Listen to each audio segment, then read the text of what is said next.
Parliament సమావేశాల ఆరంభంలోనే AP గళం బలంగా వినిపించింది. కూటమి ఎంపీలు సహా వైసీపీ సభ్యులు రాష్ట్రానికి సంబంధించిన పలు అంశాలపై ప్రభుత్వాన్ని ప్రశ్నించారు. గత 5 ఏళ్లలో రాష్ట్రానికి అందిన కేంద్ర నిధులు, వాటి ఖర్చులపై వివరాలపై ఆరా తీశారు. తొలి రోజే పార్లమెంట్ లో గట్టిగా గొంతెత్తారు రాష్ట్ర ఎంపీలు. ప్రధానంగా కూటమి సభ్యులు రాష్ట్రానికి సంబంధించిన కీలక అంశాలను లోక్సభ దృష్టికి తీసుకొచ్చారు. ఆంధ్రప్రదేశ్ అభివృద్ధి కోసం కేంద్రం సాయం చేయాలంటూ విజ్ఞప్తి చేశారు. పోలవరం ప్రాజెక్టును పూర్తి చేసేందుకు ఎప్పటికప్పుడు నిధులు విడుదల చేయాలని కేంద్రానికి విజ్ఞప్తి చేశారు ఎంపీ కేశినేని చిన్ని.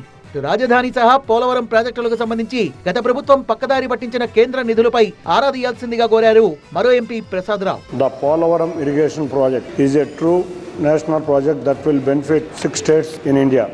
This project witnessed remarkable progress under the leadership of Chandrababu Naidu. We earnestly urge upon the central government to release the sufficient funds for the development of critical projects. The centrally sponsored schemes implemented over the past 5 years have not been reached the people of the state.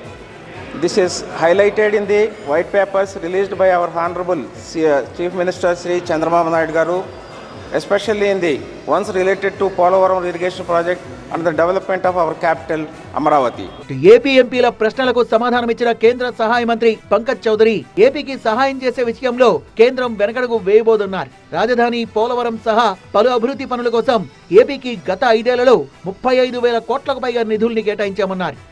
Andhra Pradesh राज्य पुनर्गठन अधिनियम 2014 के माध्यम से जो आंध्र प्रदेश की आर्थिक सहायता के लिए मात्र बना था, उसके लिए भारत सरकार ने अब तक जो रिसोर्स गैप के मद में 1678.76 करोड़ रुपए, जो रायसीना उनका पिछड़ा जिला है 7, उसमें 1750 करोड़ रुपए, और राजधानी अमरावती की जो बात कर रहे हैं उसमें 2500 करोड़ रुपए, और पोलवरम नेशनल इरिगेशन के लिए भी 15,147 करोड़ रुपया, और विशेष सहायता उपाय के लिए 15.81 करोड़ रुपया दिया गया है.